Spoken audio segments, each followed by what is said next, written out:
I am Flaudette May Datuin, Professor of Art Studies at the University of the Philippines. In this episode of Cultural Cash Online, I'll be talking about a 1976 piece by Anita Magsaysay-Ho in the Cultural Center of the Philippines 21 AM collection entitled Three Women with Baskets.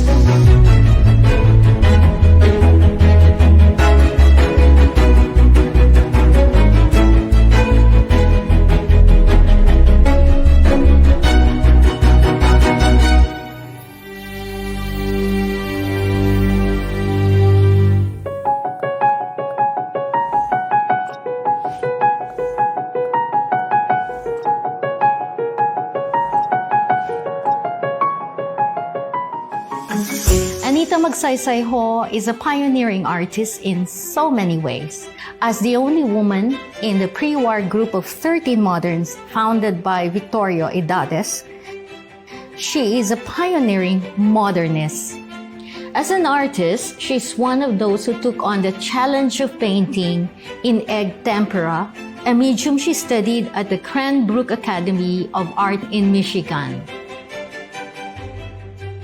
Her deft handling of egg tempera, a medium more difficult and harder to control than oil, has been associated with the artist's name.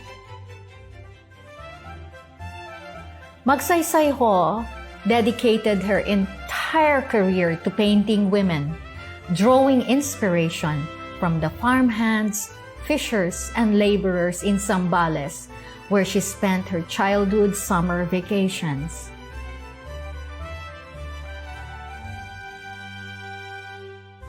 Her canvases are replete with sturdy peasant women, variously engaged in harvesting fruit, catching fish, interacting in the marketplace, among many other chores that involve the labor of human hands in agricultural lands.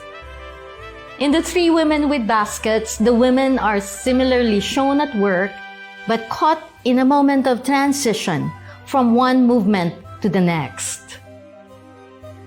It is a momentary pause of keeping still in anticipation of the next activity, probably that of raising the bilao or basket and tending to the business of separating the chaff from the grains of rice. With eyes downcast, refusing to meet the viewer's gaze, they inhabit a self-contained universe of carefully crafted women, bonding in silent sisterhood, who are, and I quote from the late art historian Alice Guillermo, strong of limb and spirit, rendered in bold, decisive lines and simplification of forms such as the triangular kerchiefs and swiftly formed arms and legs, yet all with strong gestural quality despite their abbreviated renditions, unquote. The colors of the scene in Three Women with Baskets are predominantly pastel, as seen in the pleasant shades of green on the skirts and the background greenery. A calm pastoral setting, but one that is interrupted by the shock of fiery black in the middle. We learn from Alfredo Rosa's monograph, In Praise of Women, that the blackened trunks are made out of ink that the artist spilled on the blank canvas. As the artist describes it, if you throw the ink on the canvas and you throw water, then throw oil, and these all rush and run into each other, and you will be surprised to see how beautiful the image of rocks emerges. This technique of creating representational images from accidental configurations shares affinity with those of other artists throughout the history of art, among them the Dadaists and Surrealists like André Masson, who created drawings based on accidental patterns made by dropped pieces of string on the floor. Magsaysay-Ho's inspiration, on the other hand, was Chinese ink painting, to which a Jewish friend introduced her when she was in Canada from 1969 to 1976. The technique involved spilling Chinese ink on paper and letting the rivulets of ink suggest an image and the direction the painting will take. I caught from the artist from Ross's monograph. After it is done, you will be surprised to see the rocks by the sea or the logs in a forest. Of course, you must improve on the rocks, she says.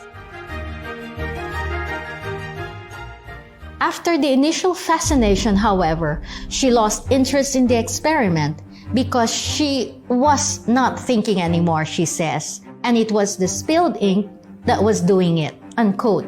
It was the ink dictating the painting and not the artist.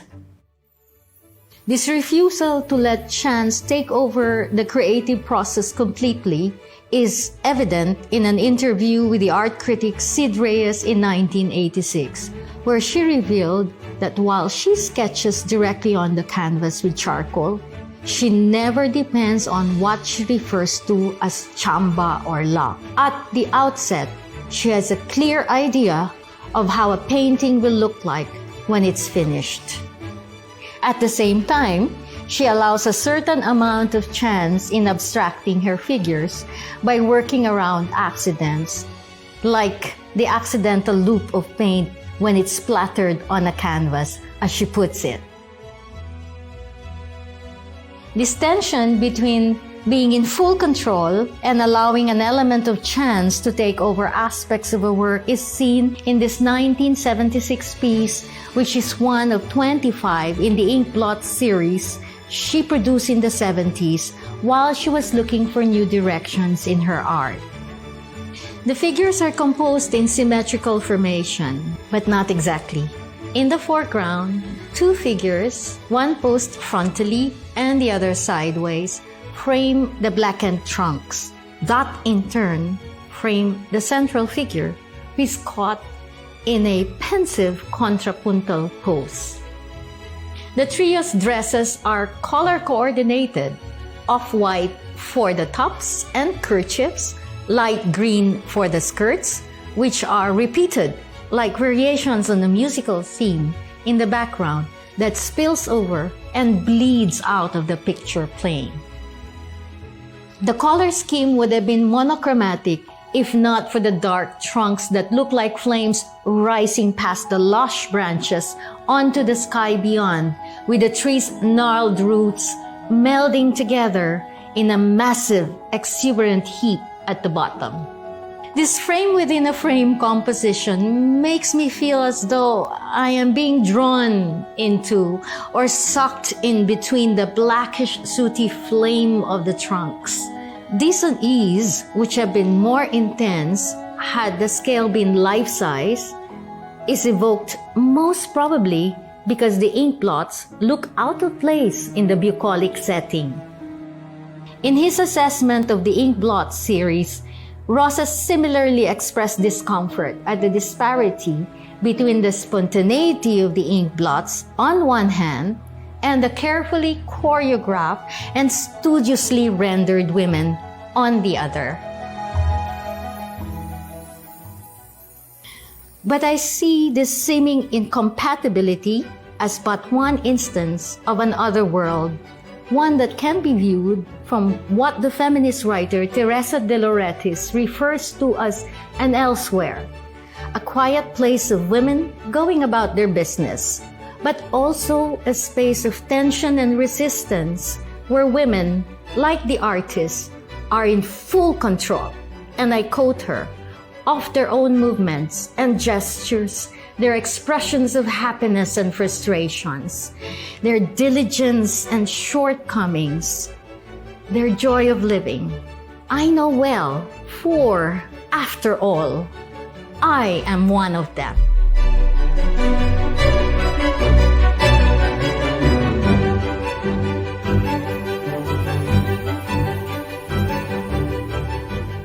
Thank you for joining me in this episode of Cultural Cash Online.